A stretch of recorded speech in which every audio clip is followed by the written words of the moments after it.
بلوچستان میں ہونے والی شورش کے پیچھے کس کا ہاتھ ہے؟ امریکا اور بھارت کے اسٹریٹجک معاہدے کے اصل نشانہ کون ہیں؟ 2014 میں ہونے والا دھرنا امریکا نے اسپانسر کیا تھا۔ یہ تمام موضوعات ہیں جن کا آج کے پروگرام میں ہم احاطہ کریں گے۔ بلوچستان میں ہونے والی دہشت گردی میں بھارت پوری طرح سرمایہ کاری کر رہا ہے۔ بھارت جو ریشہ دوانی کے اور سازش اور دہشت گردی کے واقعات میں طویل عرصے سے ملوث ہے، اور بلوچستان جو ہے ہمارا 2016 کے بعد سے وہ دہشت گردی کا مسلسل نشانہ ہے، اور یہ بھی صرف اس وجہ سے کہ یہاں سی پیک کے منصوبے شروع ہو رہے ہیں، چائنا یہاں اپنی سرمایہ کر رہا ہے۔ پاکستانی عسکری تجزیہ نگاروں کا خیال ہے کہ بلوچستان میں ہونے والی نئی شورش کے پیچھے غیر ملکی ہاتھ ہے، اور یہ دہشت گرد گروپ افغانستان میں جمع ہو رہے ہیں اور ایرانی سرحد سے یہ بلوچستان میں داخل ہو رہے ہیں، اور بلوچستان میں گزشتہ دنوں کئی جھڑپیں ہوئی ہیں اور پاکستانی افواج کا بہت قیمتی سرمایہ کا نقصان ہوا ہے۔ ہمارے جوان شہید ہوئے ہیں اور اعلیٰ افسر بھی شہید ہوئے ہیں، اور اس کے ساتھ ساتھ ہی دوسری جانب جو بلوچ لبریشن آرمی کے لوگ یا جنہیں علیحدگی پسند یا دہشت گرد کہہ لیجیے، وہ بھی اسی ملک اور اسی خطے کے لوگ ہیں اور ہماری لوگ ہیں، اور یہ جو کچھ بھی ہو رہا ہے یہ ایک ایسا خونی کھیل ہے جو بھارت ہمارے یہاں بہت عرصے سے کھیل رہا ہے۔ تو آج ہم اس کے اوپر ہم نے بات کی ہے وجی احمد سے کہ یہ مسئلہ کیا ہے اور اس مسئلے میں یہ شدت کیوں بلوچستان میں دہشت گردی کے واقعات اس لیے ہو رہے ہیں کہ پاکستان اب دوبارہ سی پیک راہداری پر کام شروع کر رہا ہے۔ یہ بات توجہ طلب ہے کہ وزیر اعظم عمران خان کی چین میں موجودگی کے دوران بلوچستان میں حملوں میں شدت آئی ہے۔ نوشکی اور پنجگور میں ہونے والے حملوں کے بارے میں کہا جاتا ہے کہ ان کے ہینڈلرز افغانستان میں تھے، جبکہ کیچ میں آرمی کی چیک پوسٹ پر ہونے والے حملے میں 10 فوجی شہید ہوئے تھے، وہ ایران کی سرحد کے قریب ہے۔ دہشت گرد گروپ کالعدم بلوچستان لبریشن فرنٹ نے ان حملوں کی ذمہ داری قبول کی ہے، جس کی سرپرستی بھارت اور بعض مغربی طاقتیں کر رہی ہیں۔ عسکری تجزیہ نگار جنرل طلعت مسعود کا کہنا ہے کہ اس معاملے میں افغان حکومت ملوث نہیں ہے، بلکہ اس سرحد پر نگرانی کم ہے۔ سرحد پر ڈھیلے ڈھالے کنٹرول کی وجہ سے دہشت گردوں کو اپنی کارروائی کا موقع مل جاتا ہے۔ طالبان حکومت سنبھالنے کے بعد سے پاکستان میں دہشت گردی کے واقعات میں اضافہ ہوا ہے، اس لیے کہ طالبان کا افغانستان پہ کنٹرول مکمل نہیں ہے، اور گوادر سے کراچی تک 600 کلومیٹر طویل ساحلی علاقہ ہے۔ چین اور پاکستان کے لیے یہ علاقہ بہت اہم ہے۔ ایران کی حکومت بھی دہشت گردوں کی سرپرستی نہیں کر رہی ہے، لیکن سرحدی نگرانی اور کمزوری کی وجہ سے یہ واقعات رونما ہو رہے ہیں۔ ہمیں بدگمانیوں سے بچنا ہے اور اپنے ساتھیوں کو ضائع نہیں کرنا ہے۔ پڑوسی ممالک اس دہشت گردی سے بچنے میں ہماری مدد کر سکتے ہیں، اس حوالے سے ہمیں یہ سوچنا ہے۔ بھارت کی جانب سے قیام پاکستان کے بعد سے ہی بلوچستان میں مداخلت جاری ہے۔ مارچ 2016 میں بھارتی دہشت گرد کلبھوشن یاور جو کہ بھارتی نیوی کا آفیسر ہے اور اسے پاک ایران کی سرحد پر گرفتار کیا گیا، اور وہ بھی پاکستان کے پاس گرفتار ہے، اور وہ را کا ایک نیٹ ورک قائم کر چکا تھا، اور اسی نیٹ ورک کے تھرو یہ ساری کارروائیاں ہو رہی ہیں۔ بھارت اس سی پیک کے راستوں پر حملہ کر رہا ہے، اور اس بارے میں بھارتی انٹیلیجنس کیا منصوبہ رکھتی ہے؟ یہ ایک بھارتی را کے ایجنٹ یا بھارتی انٹیلیجنس ایجنسی کے آفیسر ہی کی زبانی سنیے، وہ اس منصوبے کے بارے میں، پاکستان کے بارے میں पाकिस्तान को सबक सिखाना पड़ेगा, वो इकोनॉमिक तरीके से, डिप्लोमेटिक तरीके से, मिलिट्री तरीके से, तीनों मिलके, सिर्फ मिलिट्री तरीके से नहीं कि आप बोलें कि हमने पाकिस्तान के 3 टुकड़े कर दिए, 4 टुकड़े कर दिए, नहीं.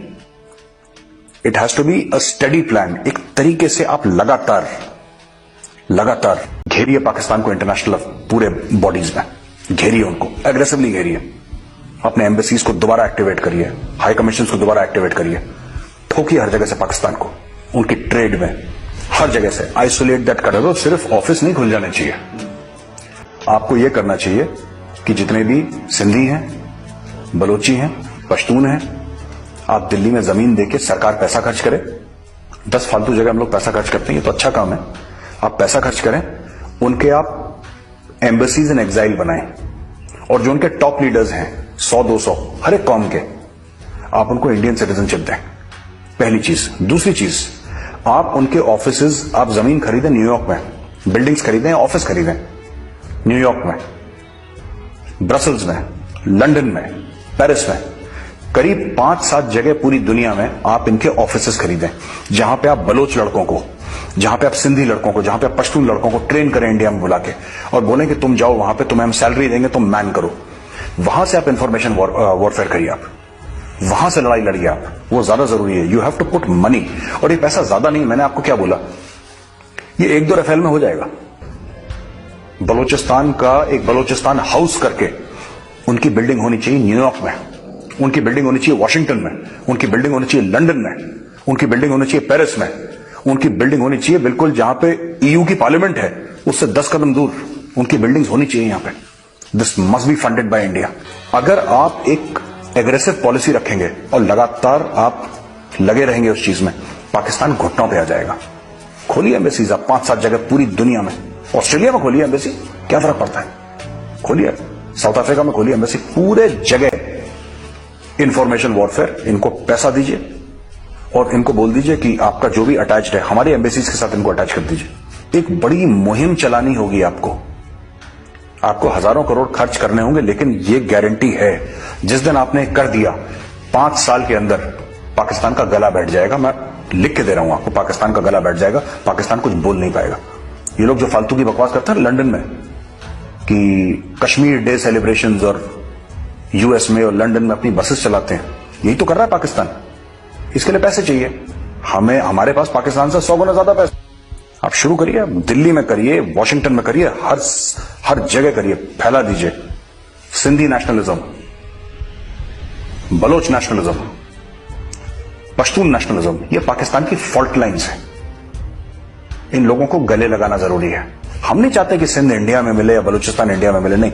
अपना मुल्क बनाइए, हमें कोई लेना देना नहीं, अपना मुल्क बनाइए, लेकिन हम आपकी मदद करेंगे और हमें आपसे कुछ नहीं चाहिए in return. We do not want anything from you. हम बांग्लादेश बनाया, हमने बांग्लादेश से कुछ लिया नहीं, लिया ना. We don't want anything. Sindh should be an independent country. But ये कैसे बनेगी? ये ऐसे नहीं बनेगी कि आप इंडियन आर्मी को बोलो कि आप चढ़ दौड़ो उनके ऊपर. ये धीरे धीरे बनेगी. फॉल्ट लाइंस हैं पाकिस्तान की, उनका एडवांटेज लेने की जरूरत है. Let's take advantage of the fault lines of Pakistan. धीरे धीरे धीरे, हो सकता है 10-15 साल लगे, लेकिन हम कामयाब जरूर होंगे. अमेरिका ने सीपैक के खिलाफ साजिशों का जाल बिछाना शुरू कर दिया था. सफीर जावेद हुसैन ने बताया कि अमेरिका ने इस सिलसिले में चालाकी से पाकिस्तान में सिविल मिलिट्री ताल्लुकात की कमजोरी और पाकिस्तान के अंदरूनी सियासी खलफशार और तकसीम को इस्तेमाल किया है. 2014 में हुकूमत के खिलाफ 6 माह का लंबा धरना उन्हीं का स्पॉन्सर किया हुआ था, जिसकी वजह से चीनी सदर शी जिनपिंग को अपना दौरे पाकिस्तान मुलतवी करना पड़ा. ये अफसोस की बात है कि कुछ सियासी जमातें इस अमरीकी खेल का दानिस्ता या नादानिस्ता हिस्सा बन गईं. चीनी सदर शी जिनपिंग पाकिस्तान के दौरे पर अप्रैल 2015 में आए और उस दौरान उन्होंने तारीखी सीपैक मुआहदे पर दस्तखत किए. इसके रद्द-ए-अमल के तौर पर गालिबन अमेरिका ने उसी वक्त की सीपैक मुआहदे पर दस्तखत करने वाली पाकिस्तानी हुकूमत को गिराने के लिए खुफिया मंसूबे का आगाज़ किया. अमेरिका के लिए ये नया काम नहीं है. माजी में पाकिस्तान समेत कई ममालिक में वो ये काम करता रहा है. अमेरिका बहर हिंद में चीन के फैलते हुए असरात को रोकने के लिए ये सब साजिशें कर रहा है और इस हवाले से उसने कई इत्तेहाद भी बनाए हैं اور یہاں پر وہ نہ صرف بر ہند میں اس کو روک رہا ہے بلکہ بر صغیر اور افغانستان میں بھی وہ اس کے 1979 کے بعد حیرت انگیز معاشی ترقی کی ہے، جس میں اس کی معیشت 1978 اور 1998 کے درمیان 5 گنا بڑھ گئی ہے، اس میں معیشت میں 5 گنا اضافہ ہوا ہے۔ امریکہ اس ترقی کو اپنی عالمی برتری کے لیے ایک بڑا خطرہ سمجھتا ہے۔ 21ویں صدی کے آغاز سے امریکہ نے چین کی بڑھتی ہوئی معاشی اور دفاعی طاقت کا مقابلہ کرنے کے لیے حکمت عملی وضع کی ہے۔ بھارت کو چین کے خطے میں بڑھتے ہوئے اثر و رسوخ سے ویسے ہی خطرہ ہے، وہ بہت زیادہ خوف زدہ ہے، کیونکہ اس کے نتیجے میں علاقے میں اس کا استبدادی منصوبہ خطرے میں نظر آتا ہے۔ اس لیے امریکہ کو بھی وہ اپنا بہتر اسٹریٹجک پارٹنر نظر آیا، کیونکہ دونوں کے خدشات اور دشمن ایک تھے۔